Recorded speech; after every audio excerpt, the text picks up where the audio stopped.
ನನ್ನ ಹೆಸರು ಕವಿತಾ. ಅಲ್ಲಿ ಪ್ರತಿದಿನ ರಾತ್ರಿ ಮಹಿಳಾ ಕೈದಿಗಳಿಗೆ ಕತ್ತಲಲ್ಲಿ ಹಸುವಿನ ತುಪ್ಪವನ್ನು ನೀಡುತ್ತಿದ್ರು. ಯಾಕೆ ಕೈದಿಗಳಿಗೆಲ್ಲ ಕತ್ತಲಲ್ಲಿ ಹಸುವಿನ ತುಪ್ಪವನ್ನು ನೀಡುತ್ತಾರೆ ಎಂದು ನಾನು ಯೋಚಿಸುತ್ತಿದ್ದೆ.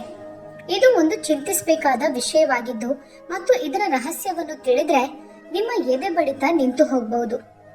ಒಂದು ಅಮಾವಾಸ್ಯೆಯ ರಾತ್ರಿಯಾಗಿತ್ತು. ಅಂದು ನನ್ನ ಮನೆಯವರೆಲ್ಲ ತಮ್ಮ ಕುಟುಂಬದ ಒಂದು ಮದುವೆ ಕಾರ್ಯಕ್ರಮಕ್ಕೆ ಹೊರಟಿದ್ದರು. ಕೆಲಸದಾಕೆಯಲ್ಲಿ ನನ್ನ ಜೊತೆ 2-3 ದಿನ ಇರಬೇಕೆಂದು ಅಮ್ಮ ಹೇಳಿ ಹೋಗಿದ್ದರು. ಆಕೆ ಸರಿ ಅಮ್ಮವ್ರೆ ಎಂದು ಒಪ್ಪಿಕೊಂಡಿದ್ದಳು. ನನಗೆ ವಾರ್ಷಿಕ ಪರೀಕ್ಷೆ ಇದ್ದುದರಿಂದ ನಾನು ಹೋಗಿರಲಿಲ್ಲ. ಮನೆಯಲ್ಲಿ ಕೆಲಸದಾಕೆ ನನ್ನ ಜೊತೆ ಇದ್ದಳು. ಆದ್ದರಿಂದ ಅವಳ ಜೊತೆ ನನ್ನನ್ನು ಬಿಟ್ಟು ಮನೆಯವರೆಲ್ಲ ಹೊರಟು ಹೋದರು. ಮನೆಯವರೆಲ್ಲ ಹೋದ ನಂತರ ಮನೆ ಕೆಲಸದಾಕೆಗೆ ಮನೆಯಿಂದ ತುರ್ತು ಕಾಲ್ ಬಂತು. ಆಕೆಯ ಮಗನಿಗೆ ಆರೋಗ್ಯ ಕೆಟ್ಟಿರೋದ್ರಿಂದ ಆಸ್ಪತ್ರೆಗೆ ಕರೆದುಕೊಂಡು ಹೋಗಲಿಕ್ಕಿದೆ, ಕೂಡಲೇ ಬರಬೇಕೆಂದು. ಬೇರೆ ಏನು ದಾರಿ ಇಲ್ಲದೆ ಆಕೆ ನನ್ನಲ್ಲಿ ಹೇಳಿ ಹೊರಟು ಹೋದಳು. ನಾನು ಕೂಡ ಸರಿ ಎಂದೆ. ನಾನೊಬ್ಬಳೇ ಇರುವುದರಿಂದ ಮನೆಯ ಎಲ್ಲಾ ಕಿಟಕಿಯ ಬಾಗಿಲನ್ನು ಮುಚ್ಚಿದೆ. ಬಾಗಿಲಿಗೆ ಬೀಗ ಹಾಕಿ ಮಲಗಿಕೊಂಡೆ. ಆಗ ನಮ್ಮ ಊರಿನಲ್ಲಿ ಎಲ್ಲಿ ನೋಡಿದರೂ ಏನಾದ್ರೂ ಒಂದು ಘಟನೆಗಳು ನಡೆಯುತ್ತಿತ್ತು. ಇದರಿಂದ ನನಗೆ ಸ್ವಲ್ಪ ಭಯ ಆಯಿತು. ನಾನು ಧೈರ್ಯ ಮಾಡಿಕೊಂಡು ಮಲಗಿಬಿಟ್ಟೆ. ಸ್ವಲ್ಪ ಹೊತ್ತಾದ ನಂತರ ಬಾಗಿಲು ಧಡ್ ಧಡ್ ಎಂದು ಶಬ್ದ ಮಾಡುತ್ತಿತ್ತು. ತಕ್ಷಣ ನನಗೆ ನಿದ್ದೆಯಿಂದ ಎಚ್ಚರವಾಯಿತು. ಅರೆ, ಮಧ್ಯರಾತ್ರಿಯಲ್ಲಿ ಯಾರು ಬಂದಿದ್ದಾರೆ? ಯಾರಾಗಿರಬಹುದು? ನನಗೆ ಭಯಾನೂ ಆಯಿತು. ಸುತ್ತಮುತ್ತಲಿನ ಪರಿಸರ ಕೆಟ್ಟು ಹೋಗಿತ್ತು. ಆಗ ಹೊರಗಡೆಯಿಂದ ಒಂದು ಹೆಂಗಸಿನ ಧ್ವನಿ ಕೇಳುತ್ತಿದೆ. ಅಯ್ಯೋ, ದಯವಿಟ್ಟು ನನ್ನನ್ನು ಕಾಪಾಡಿ, ದಯವಿಟ್ಟು ನನ್ನನ್ನು ಕಾಪಾಡಿ, ನಾನು ಕಷ್ಟದಲ್ಲಿ ಸಿಲುಕಿಕೊಂಡಿದ್ದೇನೆ, ದಯವಿಟ್ಟು ನನ್ನನ್ನು ಕಾಪಾಡಿ, ಇಲ್ಲದಿದ್ರೆ ನನ್ನನ್ನು ಅವರು ಕೊಂದು ಬಿಡ್ತಾರೆ. ಯಾಕೂ ಗೊತ್ತಿಲ್ಲ, ನನಗೆ ಯಾರಾದ್ರೂ ಕಷ್ಟದಲ್ಲಿದ್ರೆ ಅಯ್ಯೋ ಅನ್ನಿಸಿ ಬಿಡುವುದು ಬೇಗ. ಈಗ ಹೆಂಗಸಿಗೆ ನನ್ನ ಸಹಾಯ ಬೇಕಾಗಬಹುದು ಎಂದು ನಾನು ಧೈರ್ಯ ಮಾಡಿಕೊಂಡು ಬಾಗಿಲು ತೆರೆದು ನೋಡಿದಾಗ ಹೆಂಗಸಲ್ಲಿ ನಿಂತಿದ್ದಳು. ನಾನು ಬಾಗಿಲು ತೆರೆಯುತ್ತಿದ್ದಂತೆ ನೇರವಾಗಿ ಒಳಗಡೆ ಬಂದು ಬಾಗಿಲು ಮುಚ್ಚಿಕೊಂಡಳು. ನಾನು ಆಕೆಯನ್ನೇ ದಿಟ್ಟಿಸಿ ನೋಡುತ್ತಿದ್ದೆ. ಆಕೆ ಸರಿಸುಮಾರು 30 ವರ್ಷದ ಯುವತಿ. ತುಂಬಾ ಸುಂದರವಾಗಿದ್ದಳು. ಆದ್ರೆ ತುಂಬಾ ಟೆನ್ಷನ್ ನಲ್ಲೇ ಇದ್ದಳು. ಕೂದಲುಗಳೆಲ್ಲ ಹರಡಿಕೊಂಡಿತ್ತು. ಅವಳ ಸೌಂದರ್ಯ ಚೆಲ್ಲಾಪಿಲ್ಲಿಯಾಗಿತ್ತು. ಅವಳು ಯಾವುದೋ ಒಂದು ತೊಂದರೆಯಲ್ಲಿ ಸಿಲುಕಿಕೊಂಡಿದ್ದಳು ಎಂದು ಅನ್ನಿಸ್ತಿತ್ತು. ಮೈಯೆಲ್ಲ ಗಾಯ ಆಗಿತ್ತು. ಅವಳು ನನ್ನನ್ನು ಕಾಪಾಡಿ, ನಾನು ನಿಮಗೇನು ತೊಂದರೆ ಕೊಡುವುದಿಲ್ಲ, ನನಗೆ ಒಂದು ಅಡಗಿ ಕೂತುಕೊಳ್ಳುವ ಸ್ಥಳವನ್ನು ತೋರಿಸಿ. ನಾನೆಲ್ಲಿ ಅಡಗಿ ಕುಳಿತುಕೊಳ್ಳಬೇಕು? ನನಗೆ ಅಡಗಿ ಕುಳಿತುಕೊಳ್ಳಲು ಸ್ಥಳವನ್ನು ತೋರಿಸಿ ಎಂದು ಬೇಡಿಕೊಂಡಳು. ಏನಾಗಿರಬಹುದು ಎಂದು ನಾನು ಯೋಚಿಸುತ್ತಿದ್ದೆ. ಯಾಕೆ ಈಕೆ ಹೀಗೆ ಹೇಳುತ್ತಿದ್ದಾಳೆ ಎಂದು ನಾನು ಆಕೆಯನ್ನು ನೋಡುತ್ತಾ ಚಿಂತಿಸುತ್ತಿರುವಾಗ ಹೊರಗಡೆಯಿಂದ ಪೊಲೀಸ್ ಗಾಡಿಯ ಸೈರನ್ ಕೇಳುತ್ತಿತ್ತು. ಅಯ್ಯೋ ದೇವ್ರೆ, ನಾನು ಇವಳಿಗೆ ಒಳಗೆ ಬರಲು ಅನುಮತಿ ನೀಡಿ ತಪ್ಪು ಮಾಡಿಬಿಟ್ಟೆನಲ್ಲ. ಅದು ಅಲ್ಲದೆ ಏನ್ ಮಾಡ್ಕೊಂಡು ಬಂದಿದ್ದಾಳೋ. ಪೊಲೀಸ್ ಗಾಡಿ ಹತ್ತಿರನೇ ಬರ್ತಿತ್ತು. ಜೋರಾಗಿ ಸೈರನ್ ಕೇಳುತ್ತಿತ್ತು. ಏನು ಮಾಡಬೇಕೆಂದು ಗೊತ್ತಾಗುತ್ತಿರಲಿಲ್ಲ. ನಾನು ಅವಳನ್ನು ಪೊಲೀಸರಿಗೆ ಒಪ್ಪಿಸಿ ಬಿಟ್ಟರೇನು ಎಂದು ಅನ್ನಿಸಿತು. ಆದ್ರೆ ಆಕೆ ಪ್ಲೀಸ್ ನನಗೆ ಎಲ್ಲಿ ಅಡಗಿ ಕೂತ್ಕೊಳ್ಬೇಕು ಅಂತ ಜಾಗ ತೋರಿಸಿ ಎಂದು ಅಂಗಲ ಹಚ್ಚಿಕೊಂಡಳು. ಅಲ್ಲ, ನೀನು ಮೊದಲು ಯಾರು ಎಂದು ನನಗೆ ಹೇಳು. ಯಾಕೆ ಇಲ್ಲಿಗೆ ಬಂದಿದ್ದೀಯಾ? ಏನಾಯ್ತು? ಪೊಲೀಸ್ ಯಾಕೆ ನಿನ್ನ ಹಿಂದೆ ಬಿದ್ದಿದ್ದಾರೆ? ಎಲ್ಲವನ್ನು ನಾನು ನಿಮ್ಗೆ ಆಮೇಲೆ ಹೇಳ್ತೀನಿ. ದಯವಿಟ್ಟು ನಾನು ಎಲ್ಲಿ ಅಡಗಿ ಕೂತ್ಕೊಳ್ಬೇಕು ಎಂದು ಹೇಳಿ. ಪೊಲೀಸ್ ಬಂದು ಎಲ್ಲರ ಮನೆಯನ್ನು ಚೆಕ್ ಮಾಡ್ತಾರೆ. ಇಲ್ಲಿಗೂ ಈಗ ಬರ್ತಾರೆ. ನಾನು ಇಲ್ಲಿ ಕಂಡ್ರೆ ನಿಮ್ಮನ್ನು ನನ್ನ ಜೊತೆ ಕರ್ಕೊಂಡು ಹೋಗ್ತಾರೆ. ಯಾರಿಗೂ ಕಾಣದ ರೀತಿಯಲ್ಲಿ ಅಡಗಿ ಕುಳಿತುಕೊಳ್ಳಲು ನನಗೆ ಜಾಗವನ್ನು ತಿಳಿಸಿ. ನನ್ನಿಂದ ನಿಮಗೆ ಏನು ತೊಂದರೆ ಆಗದು. ಎಲ್ಲಾ ವಿಷಯನ ಆಮೇಲೆ ಹೇಳುತ್ತೇನೆ ಎಂದು ಬೇಡಿಕೊಂಡಳು. ನನಗೆ ಏನು ಮಾಡಬೇಕು ಎಂದು ತೋಚುತ್ತಿರಲಿಲ್ಲ. ಆಕೆ ತಪ್ಪು ಮಾಡಿ ಬಂದಿದ್ದಾಳೆ. ಅದಕ್ಕೋಸ್ಕರ ಪೊಲೀಸರು ಆಕೆಯನ್ನು ಹಿಂಬಾಲಿಸುತ್ತಿದ್ದಾರೆ. ಆಕೆಯನ್ನು ಹಿಡಿದು ಅವರಿಗೆ ಒಪ್ಪಿಸಬೇಕು ಎಂದು ಅನ್ನಿಸಿತು. ಆದ್ರೆ ಆಕೆ ಅಳುತ್ತಾ ಬೇಡಿಕೊಳ್ಳುವಾಗ ಅಯ್ಯೋ ಪಾಪ ಎಂದು ಅನ್ನಿಸ್ತಿತ್ತು. ನಾನು ಆಕೆಯಲ್ಲಿ ಮೇಲೆ ಇರುವ ನೀರಿನ ಟ್ಯಾಂಕ್ ಒಳಗಡೆ ಅಡಗಿ ಕೂತ್ಕೋ ಎಂದು ಹೇಳಿದೆ. ಆ ಟ್ಯಾಂಕ್ ಒಳಗೆ ಅಡಗಿ ಕುಳಿತುಕೊಳ್ಳಲು ಹೇಳಿದಾಗ ಇದರಲ್ಲಿ ಬಿದ್ದು ಸಾಯುವುದಕ್ಕಿಂತ ನಾನು ಪೊಲೀಸರಿಗೆ ಸರೆಂಡರ್ ಆಗುವುದು ಒಳ್ಳೆಯದೆಂದು ಹೇಳುತ್ತಾಳೋ ಎಂದು ನಾನು ಅಂದುಕೊಂಡೆ. ನೀರು ತುಂಬಾ ತಂಪಾಗಿತ್ತು. ನಾನು ಹೇಳಿದ ತಕ್ಷಣನೇ ಆಕೆ ಆ ಕಡೆ ಈ ಕಡೆ ನೋಡಿ ಟ್ಯಾಂಕ್ ಒಳಗಡೆ ನೀರಿನಲ್ಲಿ ತಲೆ ಸ್ವಲ್ಪ ಮೇಲೆ ಮಾಡಿಕೊಂಡು ಕುಳಿತುಕೊಂಡಳು. ಅಯ್ಯೋ ದೇವ್ರೆ, ಆಕೆಗೆ ಈ ನೀರಿನೊಳಗಡೆ ಏನು ಆಗದಿರಲಿ ಎಂದು ನಾನು ದೇವರಲ್ಲಿ ಬೇಡಿಕೊಂಡೆ. ಆಕೆಗೆ ನೀರು ತಂಪಾಗಿರುವುದರಿಂದ ಚಳಿ ಹಿಡಿಯಬಹುದು ಎಂದು ನನಗೆ ಭಯವಾಯಿತು. ನಾನು ಟ್ಯಾಂಕಿನ ಮುಚ್ಚಳವನ್ನು ಮುಚ್ಚಿ ಕೆಳಗಡೆ ಬಂದೆ. ಹೊರಗಡೆಯಿಂದ ಮೈಕ್ನಲ್ಲಿ ಅನೌನ್ಸ್ಮೆಂಟ್ ಕೇಳುತ್ತಿತ್ತು. ಜೈಲಿನಲ್ಲಿದ್ದ ಒಬ್ಬಳು ಅಪರಾಧಿ ತಪ್ಪಿಸಿಕೊಂಡು ಹೊರಗಡೆ ಬಂದಿದ್ದಾಳೆ. ಆಕೆ ತುಂಬಾ ಅಪಾಯಕಾರಿ. ಎಲ್ಲಿಯಾದ್ರೂ ಯಾರ ಮನೆಯಲ್ಲಾದ್ರೂ ಅಡಗಿ ಕೂತಿದ್ದರೆ ದಯವಿಟ್ಟು ಹೊರಗಡೆ ಕಳುಹಿಸಿ. ಆಕೆಗೆ ಏನು ಸಹಕಾರ ನೀಡಬೇಡಿ. ಒಂದು ವೇಳೆ ನಾವು ಹುಡುಕಾಡುವಾಗ ಸಿಕ್ಕಿಬಿದ್ರೆ ನಿಮ್ಮನ್ನು ಕೂಡ ಬಂಧಿಸ್ತೇವೆ. ಅದನ್ನು ಕೇಳುವಾಗ ನನಗೆ ಭಯವಾಗ್ತಿತ್ತು. ಅಷ್ಟರಲ್ಲಿ ಇಬ್ಬರು ಮಹಿಳಾ ಪೊಲೀಸರು ಮತ್ತು ಕೆಲವೊಂದು ಅಧಿಕಾರಿಗಳು ಬಂದು ಬಾಗಿಲು ತಟ್ಟಿದರು. ಬಾಗಿಲು ತೆರೆಯುತ್ತಿದ್ದಂತೆ ಯಾರು ಯಾರು ಎಂದು ಕೇಳಿದೆ. ಏನಾಯ್ತು ಮೇಡಮ್, ಯಾಕೆ ಬಂದ್ಬಿಟ್ರಿ? ಇಲ್ಲಿಗೆ ನಮ್ಮ ಜೈಲಿನಲ್ಲಿದ್ದ ಒಬ್ಬಳು ಅಪರಾಧಿ ತಪ್ಪಿಸಿಕೊಂಡು ಬಂದಿದ್ದಾರೆ. ಇಲ್ಲಿ ಎಲ್ಲಾದ್ರೂ ಅಡಗಿ ಕೂತಿದ್ದಾಳಾ? ಇಲ್ಲ ಮೇಡಮ್, ನಾನು ಈಗಷ್ಟೇ ನಿದ್ದೆಯಿಂದ ಎಚ್ಚರಗೊಂಡೆ. ಇಲ್ಲಿಗೆ ಯಾರೂ ಬಂದಿಲ್ಲ. ನಾನಂದ್ಕೊಂಡಿದ್ದ ಹಾಗೆ ನೀರಿನ ಟ್ಯಾಂಕ್ ಮೇಲೆ ಅವರು ಹುಡುಕಾಡಿರ್ಲಿಲ್ಲ. ಬಂದವರೆಲ್ಲ ಮೇಲೆಲ್ಲ ಹುಡುಕಾಡಿ ಕೆಳಗಡೆ ಬಂದು ಹೇಳಿದ್ರು, ಆಕೆ ಈ ಮನೆಯಲ್ಲಿ ಎಲ್ಲಿಯೂ ಇಲ್ಲ. ಮನೆಯನ್ನ ಹುಡುಕಾಡಿ ಆಯ್ತು. ಈ ಏರಿಯಾವನ್ನು ಬಿಟ್ಟು ಆಕೆ ಹೊರಗಡೆ ಓಡಿರ್ಬೋದು. ನಾವು ನೆಕ್ಸ್ಟ್ ವಠಾರಕ್ಕೆ ಹೋಗುವ ಎಂದು ಮುಂದೆ ಹೋದ್ರು. ಆಗ ನಾನು ನಿಟ್ಟುಸಿರು ಬಿಟ್ಟು ಅಲ್ಲಿ ಕುಳಿತುಕೊಂಡೆ. ನನಗೆ ಅವರಿಂದ ಗೊತ್ತಾಯ್ತು, ಆಕೆ ಮುಂಬೈ ಜೈಲಿಂದ ತಪ್ಪಿಸಿಕೊಂಡು ಬಂದಿದ್ದಾಳೆ. ಅಲ್ಲಿಂದ ಪೊಲೀಸ್ ಅಧಿಕಾರಿಗಳು ಇವಳನ್ನು ಹುಡುಕಾಡಿಕೊಂಡು ಇಲ್ಲಿಗೆ ಬಂದಿದ್ದಾರೆ. ನಾನು ಹೋಗಿ ನೀರಿನ ಟ್ಯಾಂಕಿನ ಮುಚ್ಚಳವನ್ನು ತೆಗೆದೆ. ಆಕೆ ಚಳಿಯಿಂದ ಗಡಗಡ ನಡುಗುತ್ತಿದ್ದಳು. ಹಲ್ಲುಗಳು ಕಟಕಟ ಕಚ್ಚಿಕೊಳ್ಳುತ್ತಿತ್ತು. ನಾನು ಹೋಗುವುದು 10 ನಿಮಿಷ ತಡವಾಗಿದ್ರೂ ಆಕೆಯ ಜೀವವೇ ಹೋಗ್ತಿತ್ತು. ಆಕೆ ಉಸಿರಾಡಲು ಕಷ್ಟಪಡುತ್ತಿದ್ದಳು. ಅಯ್ಯೋ ದೇವ್ರೆ ಎಂದು ನಾನು ಆಕೆಯ ಕೈ ಹಿಡಿದು ಕೆಳಗಿಳಿಸಿದೆ. ತುಂಬಾ ಚಳಿ ಇರೋದ್ರಿಂದ ನೇರವಾಗಿ ಬಾತ್ರೂಮಿಗೆ ಕರೆದುಕೊಂಡು ಹೋಗಿ ಬಿಸಿ ನೀರಲ್ಲಿ ಸ್ನಾನ ಮಾಡಲಿ ಎಂದು ಹೀಟರ್ ಆನ್ ಮಾಡಿ ಕೊಟ್ಟೆ. ಆಕೆಯ ಸ್ನಾನಕ್ಕೆ ನಾನು ಸಹಾಯ ಮಾಡಿದೆ. ನನ್ನ ಬಟ್ಟೆಯನ್ನು ಆಕೆಗೆ ತಂದುಕೊಟ್ಟೆ. ಇದನ್ನು ಧರಿಸಿಕೊ ಎಂದು ಹೇಳಿದೆ. ನನ್ನ ಜೊತೆ ಮುಗುಳ್ನಕ್ಕಳು. ಆದ್ರೆ ಆಕೆಯ ಮುಖದಲ್ಲಿ ಭಯ, ಆತಂಕ, ದುಃಖ ಎಲ್ಲವೂ ಎದ್ದು ಕಾಡುತ್ತಿತ್ತು. ಅಯ್ಯೋ ಪಾಪವೆಂದು ಸಹಾಯ ಮಾಡಿದೆ. ಆಕೆಗೆ ತುಂಬಾ ಹಸಿವಾಗಿರಬಹುದು, ತುಂಬಾ ಕಂಗಾಲಾಗಿ ಬಿಟ್ಟಿದ್ದಾಳೆ ಎಂದು ನಾನು ಬಿಸಿ ಬಿಸಿಯಾದ ಚಹಾ ಮತ್ತು ಬಿಸಿ ಬಿಸಿಯಾದ ದೋಸೆಯನ್ನು ಮಾಡಿಕೊಟ್ಟೆ. ಆಕೆ ಹೊಟ್ಟೆ ತುಂಬಾ ತಿಂದಳು. ಮತ್ತೆ ನಾನು ಆಕೆಯಲ್ಲಿ ಕೇಳಿದೆ, ಈಗ ನೀನು ಹೇಳು, ಏನು ವಿಷಯ, ಏನಾಯ್ತು? ಯಾಕೆ ನೀನು ಪೊಲೀಸರಿಂದ ತಪ್ಪಿಸಿಕೊಂಡು ಬಂದಿದ್ಯಾ? ಅದು ಅಲ್ಲದೆ ಮುಂಬೈಯಿಂದ ಬಂದಿದ್ಯಾ? ಅದೆಲ್ಲ ಬಿಡು, ಅದು ದೊಡ್ಡದಾದ ಕತೆ ಎಂದು ಆಕೆ ನನ್ನ ಜೊತೆ ಹೇಳಿದಳು. ಬೇಡ, ನಾನು ನಿನ್ಗೆ ಇಷ್ಟೊಂದು ಸಹಾಯ ಮಾಡಿ ಏನು ಎಂದು ಗೊತ್ತಾಗದಿದ್ರೆ ಹೇಗೆ? ಈಗ ನೀನು ಹೇಳು, ಏನಾಯ್ತು? ನೀನ್ ಯಾಕೆ ಬಂದು ಅಡಗಿ ಕೂತಿದ್ಯಾ? ಅವರು ಯಾಕೆ ನಿನ್ನ ಹಿಂಬಾಲಿಸ್ತಾ ಬಂದ್ರು? ಏನಾಯ್ತು ಎಂದು ಬಿಡಿಸಿ ಹೇಳು. ನೀನು ಮುಂಬೈನ ಕೈದಿ ಎಂದು ಗೊತ್ತಾಯ್ತು. ಏನದು? ನಾನು ಹೇಳಿದ್ದೇನಲ್ವಾ, ಅದು ದೊಡ್ಡ ಕತೆ ಎಂದು. ನಾನು ಮುಂಬೈ ಜೈಲಿನ ಕೈದಿಯಲ್ಲ, ನಾನು ಅಲ್ಲಿಯ ಜೈಲರ್. ಏನು, ನೀನು ಜೈಲರ ಎಂದು ನಾನು ಆಶ್ಚರ್ಯದಿಂದ ಕೇಳಿದೆ. ಏನ್ ಹೇಳ್ತಿದ್ಯಾ? ಹೌದು, ನಾನು ಕೈದಿಯಲ್ಲ, ನಾನು ಅಲ್ಲಿ ಜೈಲರ್. ಮತ್ತೇಕೆ ತಪ್ಪಿಸಿ ಅಡಗಿ ಕೂತ್ಕೊಂಡೆ? ಅವರು ನಿನ್ನನ್ನು ಯಾಕೆ ಹುಡುಕ್ತಿದ್ದಾರೆ? ನೀನು ಯಾಕೆ ಭಯದಿಂದ ಓಡಿಕೊಂಡು ಬಂದು ಅಡಗಿ ಕೂತಿದ್ಯಾ? ಅದೊಂದು ದೊಡ್ಡ ಕಥೆ, ನೀನು ನನಗೆ ಹೇಳಲೇಬೇಕು. ನಾನು ಕೂಡ ಮುಂದೆ ಮುಂಬೈ ಜೈಲಿಗೆ ಜೈಲರ್ ಆಗಿ ಹೋಗ್ಬೇಕೆಂದು ಅಪ್ಲೈ ಮಾಡಿದ್ದೇನೆ. ನಾನು ಅಲ್ಲಿಗೆ ಹೋಗುವಾಗ ನನಗೆ ಅಲ್ಲಿ ನಡೆಯುವ ಎಲ್ಲಾ ವಿಷಯಗಳು ತಿಳಿದ್ರೆ ಒಳ್ಳೆಯದಲ್ವಾ? ಸರಿ, ಹಾಗಾದ್ರೆ ನಾನು ಹೇಳುತ್ತೇನೆ. ನಿನ್ಗೆ ಕೇಳಬೇಕೆಂದು ಇಷ್ಟು ಆಸಕ್ತಿ ಇರುವಾಗ ನಾನು ಹೇಳಿ ಬಿಡುತ್ತೇನೆ. ನನ್ನ ಹೆಸರು ಗೌರಿ. ನನ್ನ ತಂದೆ ಮುಂಬೈ ಜೈಲಿನಲ್ಲಿ ಪೊಲೀಸ್ ಕಾನ್ಸ್ಟೇಬಲ್ ಆಗಿದ್ರು. ನಮ್ಮದು ಮರ್ಯಾದಸ್ಥ ಕುಟುಂಬ, ಒಳ್ಳೆ ಮನೆತನ. ನನ್ನ ತಂದೆ ಸತ್ಯವಂತ, ಪ್ರಾಮಾಣಿಕ ವ್ಯಕ್ತಿಯಾಗಿದ್ರು.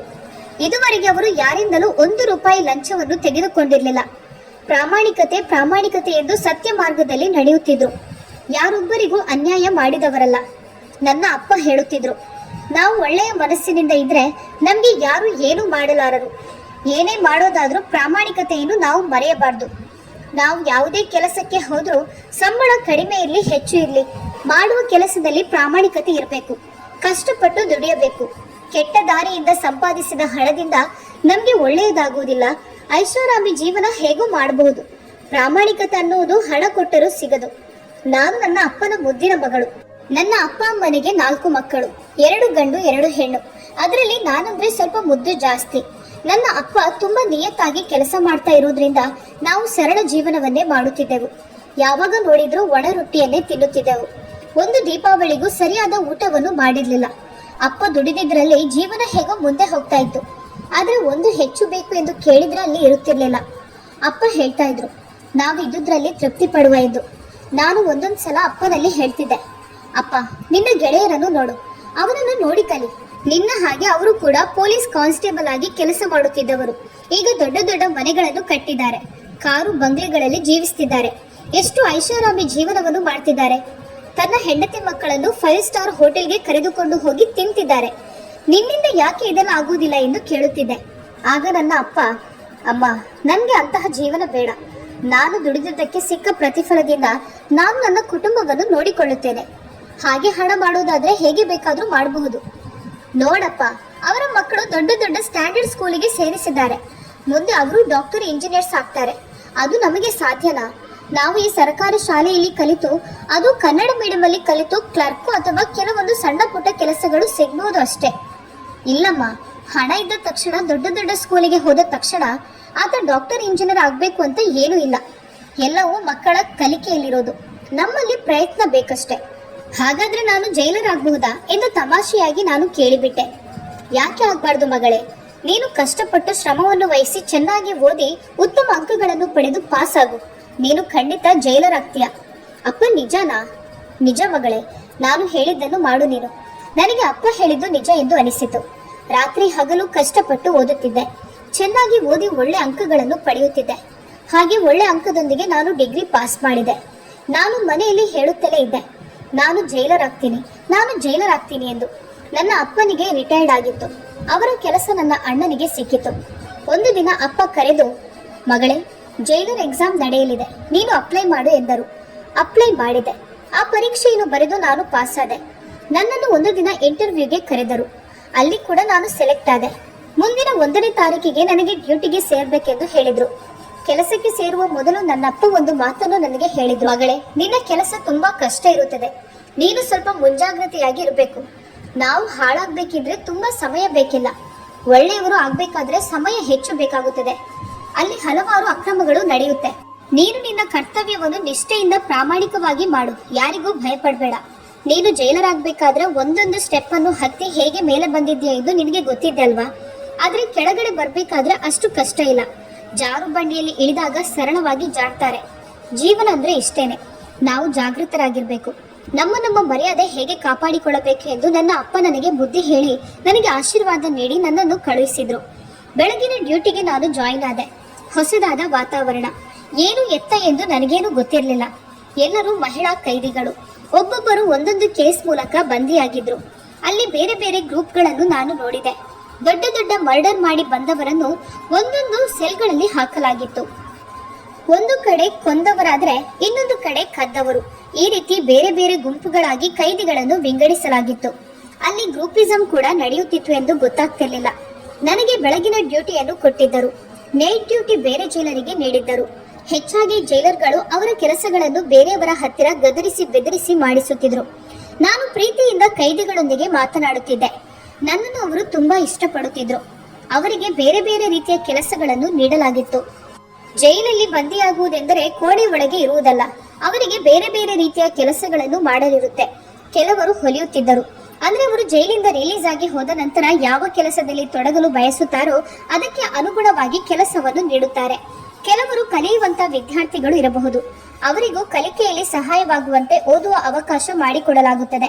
ಕಂಪ್ಯೂಟರ್ ಕೋರ್ಸ್ಗಳನ್ನು ನೀಡಲಾಗುತ್ತದೆ. ಕೆಲವರು ಅಗರಬತ್ತಿ ತಯಾರಿಸುವ ಕೆಲಸವನ್ನು, ಕ್ರಾಫ್ಟ್ ನೇಯ್ಗೆಯ ಕೆಲಸವನ್ನು ಮಾಡುತ್ತಿದ್ದರು. ಇನ್ನಿತರ ಕೆಲಸವನ್ನು ನೀಡಲಾಗುತ್ತಿತ್ತು. ನಾನು ಎಲ್ಲಾ ಕೈದಿಗಳಲ್ಲಿ ತುಂಬಾ ಪ್ರೀತಿಯಿಂದ ಸ್ನೇಹದಿಂದ ಮಾತನಾಡುತ್ತಿದ್ದೆ.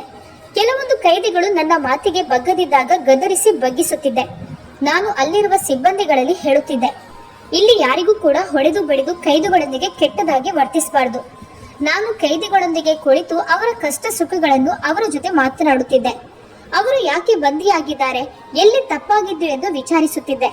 ಕೆಲವರು ಪಶ್ಚಾತ್ತಾಪವನ್ನು ಕೂಡ ಪಡುತ್ತಿದ್ದರು. ಕೆಲವರು ಬೇಕೆಂದು ಮಾಡದೆ ಅನಿರೀಕ್ಷಿತವಾಗಿ ತಪ್ಪು ನಡೆದು ಹೋಗಿತ್ತು, ಅಂಥವರು ಕೂಡ ಬಂದಿಯಾಗಿದ್ದಾರೆ. ಕೆಲವರು ಸುಳ್ಳು ಆರೋಪದ ಮೇಲೆ ಬಂದಿಯಾಗಿರ್ತಾರೆ. ಹೀಗೆ ಒಂದೊಂದು ಕಷ್ಟಗಳನ್ನು ಕೇಳುತ್ತಿದ್ದೆ. ಇದರಿಂದ ನಾನಂದ್ರೆ ಅವರೆಲ್ಲರಿಗೂ ತುಂಬಾ ಖುಷಿ ಆಗ್ತಿತ್ತು. ಆದ್ರೆ ರಾತ್ರಿ ಬರುವ ಜೈಲರ್ ಆಕೆ ಎಲ್ಲಾ ಕೆಲಸಗಳನ್ನು ಕೈದಿಗಳಲ್ಲಿ ಮಾಡಿಸುತ್ತಿದ್ಲು ಮತ್ತು ಶಿಕ್ಷಿಸುತ್ತಿದ್ದಳು. ನನಗೇನು ಮಾಡಲು ಸಾಧ್ಯವಾಗುತ್ತಿರಲಿಲ್ಲ. ಅದು ಅವರ ಅಧಿಕಾರ. ನನ್ನೊಟ್ಟಿಗೆ ಇದ್ದ ಸ್ಟಾಫ್ಗಳಿಗೆ ನಾನು ಈಗಾಗಲೇ ಹೇಳಿರೋದ್ರಿಂದ ನನ್ನ ಜೊತೆ ಇರುವಾಗ ಅವರು ಒಳ್ಳೆಯ ರೀತಿಯಲ್ಲಿ ನಡೆದುಕೊಳ್ಳುತ್ತಿದ್ದರು. ಹೀಗಿರುವಾಗ ನನಗೆ ಒಂದು ರಹಸ್ಯ ಗೊತ್ತಾಗುತ್ತೆ. ರಾತ್ರಿ ಹೊತ್ತು ಜೈಲಿಗೆ ದೇಶಿ ತುಪ್ಪ ರವಾನೆಯಾಗುತ್ತೆ. ಯಾಕೆ, ಏನು ಎತ್ತ ಎಂದು ಗೊತ್ತಿರಲಿಲ್ಲ. ನಾನು ಈ ವಿಷಯವನ್ನು ನನ್ನ ಜೊತೆಗಿರುವ ಒಂದು ಸ್ಟಾಫ್ನಿಂದ ತಿಳಿದುಕೊಂಡಿದ್ದೆ. ಆಕೆಯಲ್ಲಿ ರಹಸ್ಯವನ್ನು ಪತ್ತೆ ಹಚ್ಚಲು ಹೇಳಿದೆ. ತುಪ್ಪದ ರವಾನೆ ಯಾವ ಸಮಯದಲ್ಲಿ ಆಗುತ್ತೆ? ರಾತ್ರಿ ಸಮಯದಲ್ಲಿ ಆಗುತ್ತೆ. ಅದಲ್ಲದೆ ದೇಶಿ ತುಪ್ಪವನ್ನು ಯಾರು ತರ್ತಾರೆ, ಯಾಕೆ ತರುತ್ತಾರೆ, ಎಲ್ಲಿಗೆ ತರುತ್ತಾರೆ, ಯಾರಿಗೆ ಕೊಡುತ್ತಾರೆ ಎಂದು ಗೊತ್ತಾಗಿರಲಿಲ್ಲ. ನನಗೆ ಬೆಳಗಿನ ಡ್ಯೂಟಿ ಆಗಿರೋದ್ರಿಂದ ನಾನು ಸ್ಟಾಫ್ ಅಲ್ಲಿ ಕೇಳಿದೆ, ನೀವು ಆ ತಂದ ದೇಶಿ ತುಪ್ಪವನ್ನು ಯಾರಿಗೆ ನೀಡುತ್ತಿದ್ದಾರೆ ಎಂದು ನೋಡಿ. ಹಾಗೆ ಆ ರಾತ್ರಿ ಆಕೆ ಕಂಡು ಹಿಡಿದಾಗ 4-5 ಹೆಂಗಸರಿಗೆ ನೀಡುತ್ತಿದ್ದರು. ಅವರು ಮೊದಲು ತೆಳ್ಳಗೆ ತುಂಬಾ ಸಪುರವಾಗಿದ್ದರು. ಈಗ ತುಪ್ಪ ತಿಂದು ದೇಹವನ್ನು ದಪ್ಪವಾಗಿ ಪುಷ್ಟಿಯನ್ನಾಗಿಸಿದ್ದಾರೆ. ಆ ವಿಷಯ ನನಗೆ ತಿಳಿಯಿತು. ಅವರು ಯಾಕೆ ತಮ್ಮ ದೇಹವನ್ನು ಈ ರೀತಿ ಒಂದು ಕಳ್ಳ ಸಾಗಾಣಿಕೆಯಿಂದ ಹೆಚ್ಚಿಸಿಕೊಳ್ಳುತ್ತಿದ್ದಾರೆ ಎಂದು ನನಗೆ ಗೊಂದಲವಾಯಿತು. ಆಗ ಅವರು ದೇಶಿ ತುಪ್ಪವನ್ನು ಕತ್ತಲೆ ರೂಮಿಗೆ ತೆಗೆದುಕೊಂಡು ಹೋಗಿ ಅವರಿಗೆ ಕೊಡಲಾಗುತ್ತದೆ ಎಂದು ತಿಳಿಯಿತು. ಕತ್ತಲೆ ಕೋಣೆಯಲ್ಲಿ ದೇಶಿ ತುಪ್ಪವನ್ನು ಕೊಟ್ಟು ಏನು ಮಾಡುತ್ತಾರೆ? ಆ ಕತ್ತಲೆ ಕೋಣೆಯಲ್ಲಿ ಏನು ನಡೆಯುತ್ತಿದೆ ಎಂದು ನನಗೆ ಕಂಡು ಹಿಡಿಯಲೇಬೇಕು ಎಂದು ನಾನು ಹಠ ಹಿಡಿದೆ. ಪ್ರತಿದಿನ ಕತ್ತಲಾಗ್ತಾ ಬರುವಾಗ ಡಬ್ಬ ದೇಶಿ ತುಪ್ಪಗಳು ಹೊರಗಡೆಯಿಂದ ತಂದು ಇಲ್ಲಿರುವ ಒಬ್ಬರು ಸ್ಟಾಫ್ ತಗೊಳ್ತಾರೆ. ಬೇರೊಬ್ಬರು ದೊಡ್ಡ ಅಧಿಕಾರಿ ಇದ್ದಾರೆ. ಅದು ಯಾರು? ಯಾಕಾಗಿ ಈ ರೀತಿಯ ಕೆಲಸಗಳನ್ನು ಮಾಡುತ್ತಾರೆ? ಇಲ್ಲಿ ಕೈದಿಯಾಗಿರುವ ಹೆಂಗಸರನ್ನು ಹಿಡಿದುಕೊಂಡು ಏನಾದ್ರೂ ದಂಧೆ ಮಾಡುತ್ತಿದ್ದಾರೆ. ಅದು ಕತ್ತಲೆ ಕೋಣೆಯಲ್ಲಿ ಏನ್ ಮಾಡ್ತಾರೆ? ಯಾಕೆ ಮಾಡ್ತಾರೆ? ದೇಶಿ ತುಪ್ಪ ಯಾಕೆ ಎಂಬ ಪ್ರಶ್ನೆಗೆ ಉತ್ತರ ಸಿಗಲಿಲ್ಲ. ತಮ್ಮ ದೇಹವನ್ನು ಯಾಕೆ ಅವರು ಗಟ್ಟಿಮುಟ್ಟು ಮಾಡಿಕೊಳ್ಳುತ್ತಿದ್ದಾರೆ? ಇದರಿಂದ ಅವರ ಸೌಂದರ್ಯ ಚೆನ್ನಾಗಾಗುತ್ತಾ? ಏನಿದು ರಹಸ್ಯ ಎಂದು ತಿಳಿಯಲೇಬೇಕೆಂದು ನಾನು ನೈಟ್ ಶಿಫ್ಟ್ಗೆ ಅಪ್ಲೈ ಮಾಡಿದೆ. ಹಾಗೆ ನನಗೆ ನೈಟ್ ಶಿಫ್ಟ್ ನೀಡಲಾಯಿತು. ನನಗೆ ನೈಟ್ ಶಿಫ್ಟ್ ಆದದ್ದಕ್ಕೆ ಅವರಿಗೆ ಕೋಪ ಬಂದಿತ್ತು. ನೈಟ್ ಶಿಫ್ಟ್ ಅಲ್ಲಿರುವ ಜೈಲರ್ ನನಗೆ ಡೇ ಶಿಫ್ಟ್ ಬೇಡ ಎಂದು ಒಮ್ಮೆ ನಿರಾಕರಿಸಿದ್ರು. ಮೇಲಾಧಿಕಾರಿ ಒಪ್ಪಲಿಲ್ಲ. ನನಗೆ ಎಲ್ಲಾ ವಿಷಯ ಗೊತ್ತಿದ್ರೂ ರಹಸ್ಯವಾಗಿ ಇಟ್ಟು ಕಂಡು ಹಿಡಿಯಲು ಹೊರಟಿದ್ದೆ. ಆ ವಿಷಯ ಯಾರ ಹತ್ರನೂ ಮಾತನಾಡುತ್ತಿರಲಿಲ್ಲ. ಅದರಿಂದ ನನಗೇನು ಗೊತ್ತಿಲ್ಲ ಎಂದು ಅವರು ಅಂದುಕೊಂಡಿದ್ರು. ನಾನು ಇವತ್ತು ಆ ಕತ್ತಲೆ ಕೋಣೆಯಲ್ಲಿ ದೇಶಿ ತುಪ್ಪವನ್ನು ಏನು ಮಾಡುತ್ತಾರೆ ನೋಡ್ಲೇಬೇಕೆಂದು ಅಂದುಕೊಂಡೆ. ಆಗ ಒಬ್ಬರು ಲೇಡಿ ಕಾನ್ಸ್ಟೇಬಲ್ ನನಗೆ ಚಹಾ ತಂದು ಕೊಟ್ಟಳು. ಇನ್ನು ನಾನು ನಿದ್ದೆ ಮಾಡದೇ ಇರಲಿ ಎಂದು ನಾನು ಚಹಾ ಕುಡಿದೆ. ಸುಮ್ಮನೆ ನಾನು ನಿದ್ದೆ ಮಾಡಿದ್ದಾಗೆ ಮಾಡುತ್ತೇನೆ ಎಂದು ಟೇಬಲ್ ಮೇಲೆ ತಲೆಯನ್ನು ಇಟ್ಟೆ. ಅವರು ಏನು ಮಾಡುತ್ತಾರೆ ಎಂದು ನಾನು ಕಂಡು ಹಿಡಿಯುತ್ತೇನೆ ಎಂದು ನಾನಂದುಕೊಂಡೆ. ಆಗ ಹೊರಗಡೆಯಿಂದ ಒಬ್ಬ ಬರುವುದು ನನಗೆ ಅರಿವಾಯಿತು. ಮೆಲ್ಲನೆ ಹೆಜ್ಜೆ ಇಡುತ್ತಾ ಅವರು ನಿದ್ದೆ ಮಾಡಿದ್ದಾರೆ ಎಂದು ಹೇಳುತ್ತಾ ಬಂದ್ರು. ನನ್ನ ತಲೆಯನ್ನು ಎತ್ತಬೇಕು ಎಂದು ಅಂದುಕೊಳ್ಳುವಾಗ ಕಣ್ಣು ತೆರೆಯಲು ಸಾಧ್ಯವಾಗದೆ ನಿದ್ದೆ ಮಂಪರಲ್ಲಿ ಮುಳುಗಿ ಹೋದೆ. ನನಗೆ ಬೆಳಗಿನ ತನಕ ಏನು ಎತ್ತ ಎಂದು ಗೊತ್ತಾಗ್ಲಿಲ್ಲ. ನೇರವಾಗಿ ಮನೆಗೆ ಹೋದೆ. ಚೆನ್ನಾಗಿ ಸ್ನಾನ ಮಾಡಿ ನನಗೆ ಯಾಕೆ ರಾತ್ರಿ ಹಾಗಾಯಿತು ಎಂದು ಯೋಚಿಸುವಾಗ ನನಗೆ ತಿಳಿಯಿತು. ಆ ಚಹಾದಲ್ಲಿ ನಿದ್ರೆ ಗುಳಿಗೆಯನ್ನು ಹಾಕಿದ್ದರು. ಅದರಿಂದ ನನಗೆ ಎಚ್ಚರವಾಗಿರಲಿಲ್ಲ. ಮರುದಿನ ರಾತ್ರಿ ನಾನು ಸರಿಯಾದ ಬುದ್ಧಿ ಕಲಿಸುತ್ತೇನೆ ಎಂದುಕೊಂಡೆ. ನಾನು ನನ್ನ ಡ್ಯೂಟಿಗೆ ಹೊರಟೆ. ನಾನು ಹೋದ ತಕ್ಷಣ 4-5 ಹೆಂಗಸರು ಗಲಿಬಿಲಿಗೊಂಡರು. ಕಾನ್ಸ್ಟೇಬಲ್ ಕೂಡ ಕದಿಯಲು ಬಂದ ಕಳ್ಳರ ಹಾಗೆ ಮಾಡುತ್ತಿದ್ರು. ಆಗ ಒಬ್ಬರು ಕಾನ್ಸ್ಟೇಬಲ್ ನನಗೆ ಚಹಾ ತಂದು ಕೊಟ್ರು. ನಾನು ಸುಮ್ಮನೆ ಕುಡಿದ ಹಾಗೆ ಮಾಡಿ ಬೇಸಿನ್ಗೆ ಹೋಗಿ ಚೆಲ್ಲಿ ತೊಳೆದು ಬಿಟ್ಟೆ. ಅವರು ಅಂದುಕೊಂಡ್ರು ನಾನು ಕುಡಿದಿದ್ದೇನೆ ಎಂದು. ಕುರ್ಚಿಯಲ್ಲಿ ಕುಳಿತುಕೊಂಡು ತಲೆಯನ್ನು ಟೇಬಲ್ ಮೇಲೆ ಇಟ್ಟು ಮಲಗಿದೆ. ಆಗ ಅವರು ನಾನು ನಿದ್ದೆಗೆ ಜಾರಿ ಬಿದ್ದೆ ಎಂದು ಹೇಳಿದ್ರು. ಹೊರಗಡೆಯಿಂದ ದೇಶಿ ತುಪ್ಪ ಒಳಗಡೆ ಬಂತು. ಅವರಿಗೆ ನಿದ್ದೆ ಬಂದು ಬಿಟ್ಟಿದೆ, ಬೇಗ ಬೇಗ ಕೆಲಸಗಳನ್ನು ಮಾಡಿ ಮುಗಿಸಿ ಎಂದು ಒಬ್ರು ಕಾನ್ಸ್ಟೇಬಲ್ ಹೇಳುತ್ತಿದ್ರು. ಅಯ್ಯೋ ದೇವ್ರೆ, ಈ ಕತ್ತಲ ರೂಮಲ್ಲಿ ಬೇಗ ಬೇಗ ಮಾಡಿ ಮುಗಿಸುವಂತ ಕೆಲಸ ಏನಿದೆ? ನಾನು ಹೇಗೆ ನೋಡಲಿ ಎಂದು ಅಂದುಕೊಂಡೆ. ಅವರೆಲ್ಲ ರೂಮಲ್ಲಿದ್ರು. ರೂಮು ಕತ್ತಲಾಗಿತ್ತು. ನೇರವಾಗಿ ನಾನು ರೂಮಿಗೆ ಹೋದೆ. ಅಲ್ಲಿ ಚಿಕ್ಕದಾದ ಮೊಬೈಲ್ ಟಾರ್ಚ್ ಹಿಡಿದುಕೊಂಡು ಲೈಟ್ ಉರಿಯುತ್ತಿತ್ತು. ಅರೆ, ಇವರು ಟಾರ್ಚ್ ಲೈಟ್ ನಿಂದ ಏನ್ ಮಾಡ್ತಾ ಇದ್ದಾರೆ? ನಾನು ಹೋಗಿ ಲೈಟ್ ಸ್ವಿಚ್ ಆನ್ ಮಾಡಿದೆ. ಅಲ್ಲಿ ತುಪ್ಪದ ಡಬ್ಬಗಳೆಲ್ಲ ಬಿದ್ದಿತ್ತು. ನೋಡುವಾಗ ಆಕಾಶವೇ ತಲೆಯ ಮೇಲೆ ಬಿದ್ದ ಹಾಗೆ ಅನ್ನಿಸಿತು. ಅಯ್ಯೋ ಪಾಪಿಗಳ, ಇಷ್ಟೊಂದು ಕಿಲಾಡಿ ಕೆಲಸಗಳನ್ನು ಇಲ್ಲಿ ಕೂತು ಮಾಡ್ತಿದ್ದೀರಾ? ಎಲ್ಲರೂ ಎದ್ದು ನಿಂತುಕೊಂಡರು. ಭಯದಲ್ಲಿ ಗಡಗಡ ನಡುಗಿದ್ದರು. ಏನಿದು? ಯಾರಲ್ಲಿ ಕೇಳಿ ಈ ಕೆಲಸವನ್ನು ಮಾಡ್ತಾ ಇದ್ದೀರಾ? ಯಾರೂ ಮಾತನಾಡುತ್ತಿರ್ಲಿಲ್ಲ. ತಲೆಯನ್ನು ತಗ್ಗಿಸಿದ್ರು. ಆಗ ಅಲ್ಲಿದ್ದ ಕಾನ್ಸ್ಟೇಬಲ್ ಹೇಳಿದ್ರು, ನಮ್ಮ ಜೊತೆ ಇನ್ನೊಬ್ಬರು ಜೈಲರ್ ಕೂಡ ಸಹಾಯ ಮಾಡುತ್ತಿದ್ದಾರೆ. ಇಲ್ಲಿ ದೇಶಿ ತುಪ್ಪ, ಅದು ಬರೀ ದೇಶಿ ತುಪ್ಪ ಅಲ್ಲ, ಅದಕ್ಕೆ ಶಕ್ತಿಯನ್ನು ಹೆಚ್ಚಿಸುವಂತಹ ಮದ್ದು ಹಾಕಲಾಗಿತ್ತು. ಇದರಿಂದ ಇವರ ದೇಹ ಬಲಿಷ್ಠವಾಗುವುದಲ್ಲದೆ ದೇಹಕ್ಕೆ ದೀರ್ಘ ಸಮಯದವರೆಗೆ ಶಕ್ತಿ ಸಿಗುತ್ತದೆ. ತುಪ್ಪದ ಡಬ್ಬದಲ್ಲಿ ರಹಸ್ಯವಾಗಿ ರಂಧ್ರ ಕೊರೆಯಲು ಬೇಕಾದಂತಹ ಸಲಕರಣೆಗಳನ್ನು ತಂದಿದ್ರು. ರಾತ್ರಿಯಿಂದ ಹಿಡಿದು ಬೆಳಗಿನವರೆಗೆ ಇದೇ ಮೊಬೈಲ್ ಲೈಟ್ನಿಂದ ಈ ಕೆಲಸವನ್ನು ಮಾಡುತ್ತಿದ್ದಾರೆ. ಆ ಕೆಲಸ ಯಾಕಂದ್ರೆ ಸುರಂಗ ಕೊರೆದು ಜೈಲಿನಿಂದ ತಪ್ಪಿಸಿ ಹೊರಗಡೆ ಹೋಗಲು ದಾರಿ ಮಾಡೋಕೆ. ಹಲವು ದಿನಗಳಿಂದ ಈ ಕೆಲಸ ನಡೆಯುತ್ತಿದೆ, ಆದರೆ ಪೂರ್ತಿಯಾಗಿರ್ಲಿಲ್ಲ. ಮಣ್ಣಿನಡಿಯಿಂದಲೇ ಮಾರ್ಗವನ್ನು ಮಾಡುತ್ತಿದ್ರು. ನಿಮ್ಗೆ ಗೊತ್ತಿರಬಹುದು, ದೊಡ್ಡ ಇಲಿ ಇದೆಯಲ್ವಾ, ಅದು ಹೇಗೆ ಮಣ್ಣನ್ನು ತೆಗೆದು ಒಳದಾರಿಯನ್ನು ಮಾಡುತ್ತದೆಯೋ ಅದೇ ರೀತಿ ಈ ಹೆಂಗಸರು ಮಣ್ಣಿನ ಒಳಗಡೆಯಿಂದ ಹೊರಹೋಗುವ ದಾರಿಯನ್ನು ಒಂದೊಂದು ರಾತ್ರಿ ಮಾಡಿ ಇಡುತ್ತಿದ್ದಾರೆ. ಈ ಜೈಲರಿಗೆ ಇದರಿಂದ ಬೇಕಾದಷ್ಟು ಲಂಚ ಸಿಗುತ್ತದೆ. ಅದಕ್ಕೋಸ್ಕರ ಇಂಥ ಅಪರಾಧಿಗಳಿಗೆ ಸಹಾಯ ಮಾಡುತ್ತಾರೆ. ನಾನು ಮೇಲಾಧಿಕಾರಿಗೆ ತಿಳಿಸುತ್ತೇನೆ ಎಂದೆ. ಹಿಂದುಗಡೆಯಿಂದ ನನಗೆ ಒಂದು ದೊಡ್ಡ ಪೆಟ್ಟು ತಲೆಗೆ ಬಿತ್ತು. ನನಗೆ ಪ್ರಜ್ಞೆ ತಪ್ಪಿತು. ಎಚ್ಚರವಾಗಿ ನೋಡುವಾಗ ನಾನು ಜೈಲಲ್ಲಿ ಬಂದಿಯಾಗಿದ್ದೆ. ನನಗೆ ಯಾವುದೋ ಆರೋಪವನ್ನು ಹಾಕಿ ನನ್ನನ್ನು ಅಪರಾಧಿಯನ್ನಾಗಿ ಕೂಡಿ ಹಾಕಿದ್ದರು. ನಾನು ಅಲ್ಲಿ ನಡೆಯುತ್ತಿದ್ದ ದಂಧೆಗಳನ್ನು ಯಾರಿಗೂ ಗೊತ್ತಾಗದ ಹಾಗೆ ವಿಡಿಯೋ ಮಾಡಿಟ್ಟಿದ್ದೆ. ಮಹಿಳಾ ಕೈದಿಗಳನ್ನು ವೇಶ್ಯಾವಾಟಿಕೆಗೆ ಮುಖ್ಯವಾಗಿ ಬಳಸಲಾಗುತ್ತಿತ್ತು. ಅವರು ಮಾತನಾಡುವುದನ್ನು ರೆಕಾರ್ಡ್ ಮಾಡಿಟ್ಟಿದ್ದೆ. ಎಲ್ಲವೂ ಕೂಡ ಅಲ್ಲಿಯೇ ಇದೆ. ನನ್ನ ತಲೆಗೆ ಹೊಡೆದದ್ದು ಬೇರೆ ಯಾರೂ ಅಲ್ಲ, ಅದೇ ನನ್ನೊಟ್ಟಿಗಿದ್ದ ಮತ್ತೊಬ್ಬಳು ಜೈಲರ್. ಆ ಜೈಲರ್ನ ಸಹಾಯದಿಂದ ಇಷ್ಟೆಲ್ಲ ಕೆಲಸಗಳು ನಡೆಯುತ್ತಿತ್ತು. ಈಗ ನಾನು ಹೇಗೋ ತಪ್ಪಿಸಿಕೊಂಡು ಬಂದೆ. ಅದು ಅವರಿಗೆ ಗೊತ್ತಾಗಿ ನನ್ನನ್ನು ಹಿಂಬಾಲಿಸ್ತಾ ಇದ್ದಾರೆ. ಈಗ ಎನ್ಕೌಂಟರ್ ಮಾಡಲು ಅವರು ರೆಡಿ ಇದ್ದಾರೆ. ಅದಕ್ಕಿಂತ ಮುಂಚೆ ನಾನು ಎಲ್ಲಾ ವಿಷಯಗಳನ್ನು ಎಲ್ಲರಿಗೂ ತಿಳಿಸಬೇಕು. ಮೇಡಮ್, ನೀವೇನು ಚಿಂತೆ ಮಾಡಬೇಡಿ. ಮುಂಬೈ ಜೈಲಲ್ಲಿ ಜೈಲರ್ ಪೋಸ್ಟ್ ಖಾಲಿ ಇದೆ ಎಂದು ಪೇಪರಲ್ಲಿ ಬಂದಿತ್ತು. ಅದಕ್ಕೋಸ್ಕರ ನಾನು ಅಪ್ಲೈ ಮಾಡಿದ್ದೇನೆ. ಆ ಜಾಬ್ ನನಗೆ ಸಿಗುತ್ತೆ. ನಾನು ನಿಮಗೆ ನ್ಯಾಯ ದೊರಕಿಸುತ್ತೇನೆ ಎಂದು ನಾನು ಮಾತು ನೀಡಿದೆ. ನೀವು ಹೆದರಬೇಡಿ. ಈಗ ನನ್ನ ಮನೆಯಲ್ಲಿ ನಾನೊಬ್ಬಳೇ ಇರೋದು. ಎಷ್ಟು ದಿನ ಬೇಕಾದರೂ ಎಲ್ಲಿರಬಹುದು. ನಮ್ಮ ಮನೆಯವರು ಬಂದರು. ನೀವು ಚಿಂತೆ ಮಾಡಬೇಡಿ, ಇದಕ್ಕೊಂದು ನ್ಯಾಯ ಕೊಡಿಸುತ್ತೇನೆ ಎಂದೆ. ಆದ್ರೆ ಅವರು ಬೇಡ, ನಾನು ನನ್ನ ಗಂಡನಿಗೆ ಫೋನ್ ಮಾಡಿ ಬರಲು ಹೇಳುತ್ತೇನೆ ಎಂದರು. ಆಕೆಯ ಗಂಡ ಬಂದರು. ಇವರಿಬ್ಬರು ಗೌರಿಯ ಗಂಡನಲ್ಲಿ ನಡೆದ ಘಟನೆಯನ್ನು ತಿಳಿಸಿದ್ರು. ನಾವು ಮುಂದಿನ ಕ್ರಮವನ್ನು ತೆಗೆದುಕೊಳ್ಳೋಣ ಎಂದು ಅವರು ಕೂಡ ಹೇಳಿದ್ರು. ನಾನು ಕವಿತಾ. ಈಗ ನಾನಲ್ಲಿ ಜೈಲರ್ ಆಗಿ ಸೆಲೆಕ್ಟ್ ಆದೆ. ಅಲ್ಲಿ ಏನು ನಡೆಯುತ್ತಿದೆ ಎಂದು ನನಗೆ ಈಗಾಗಲೇ ತಿಳಿದಿರುವುದರಿಂದ ಅವರನ್ನು ಏನು ಪ್ರಶ್ನಿಸದೆ ನಾನು ಕೂಡ ವಿಡಿಯೋ ರೆಕಾರ್ಡ್ಗಳನ್ನು ಮಾಡಿದೆ. ಎಲ್ಲವೂ ಸರಿಯಾಗಿ ರೆಕಾರ್ಡ್ ಆಗಿತ್ತು. ಸ್ಪಷ್ಟವಾದ ಧ್ವನಿಗಳು ಕೂಡ ಕೇಳಿಸ್ತಿತ್ತು. ಗೌರಿ ಮಾಡಿದ ರೆಕಾರ್ಡ್ಸ್ಗಳು ಅಲ್ಲಿ ಯಾವುದೂ ಕಾಣುತ್ತಿರಲಿಲ್ಲ. ನಾನು ಮೇಲಾಧಿಕಾರಿಗೆ ಪ್ರೂಫ್ ಸಮೇತ ಪತ್ರವನ್ನು ಬರೆದೆ. ಅದು ನಮ್ಮ ಜೈಲಲ್ಲಿ ಈ ರೀತಿಯ ದಂಧೆಗಳು ನಡೆಯುತ್ತಿದೆ, ಈ ರೀತಿ ಕೆಲಸಗಳು ಆಗುತ್ತಿದೆ, ಇದಕ್ಕೆ ನಮ್ಮ ಜೈಲರ್ಗಳೇ ಕಾರಣ. ಮುಂದೆ ಆಗುವ ಅನಾಹುತಕ್ಕೆ ನಾನು ಕಾರಣ ಅಲ್ಲ ಎಂದು ಹೇಳಿಬಿಟ್ಟೆ. ಆಗ ಇನ್ವೆಸ್ಟಿಗೇಷನ್ಗೆ ಎಲ್ಲರೂ ಬಂದರು.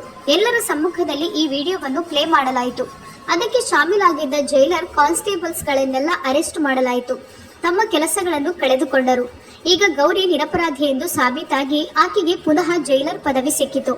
ಆಗ ಗೌರಿ ಕವಿತಾಳಲ್ಲಿ ಹೇಳಿದಳು, ಅಲ್ಲ ಕವಿತಾ, ಪ್ರಾಮಾಣಿಕತೆ ಸತ್ಯಕ್ಕೆ ಎಂದು ಸಾವಿಲ್ಲ. ಸತ್ಯ ಮಾರ್ಗದಲ್ಲಿ ನಾವು ನಡೆದಿದ್ದರಿಂದ ದೇವರು ನಮ್ಮನ್ನು ಕೈ ಬಿಡಲಿಲ್ಲ. ನನ್ನ ಅಪ್ಪ ಹೇಳಿದ ಮಾತು ಸತ್ಯ. ಯಾವ ಕೆಲಸವಾದರೂ ಪ್ರಾಮಾಣಿಕತೆಯನ್ನು ಮರೆಯಬಾರದು. ಈ ಕಥೆ ನಿಮಗೆ ಇಷ್ಟ ಆಗಿದ್ದಲ್ಲಿ ಲೈಕ್ ಮಾಡಿ, ಶೇರ್ ಮಾಡಿ, ಕಾಮೆಂಟ್ ಮಾಡಿ. ನೀವು ನಮ್ಮ ಚಾನೆಲ್ ಅನ್ನು ಸಬ್ಸ್ಕ್ರೈಬ್ ಮಾಡದೆ ನೋಡ್ತಾ ಇದ್ದಲ್ಲಿ ದಯವಿಟ್ಟು ಸಬ್ಸ್ಕ್ರೈಬ್ ಮಾಡಿ. ಧನ್ಯವಾದಗಳು.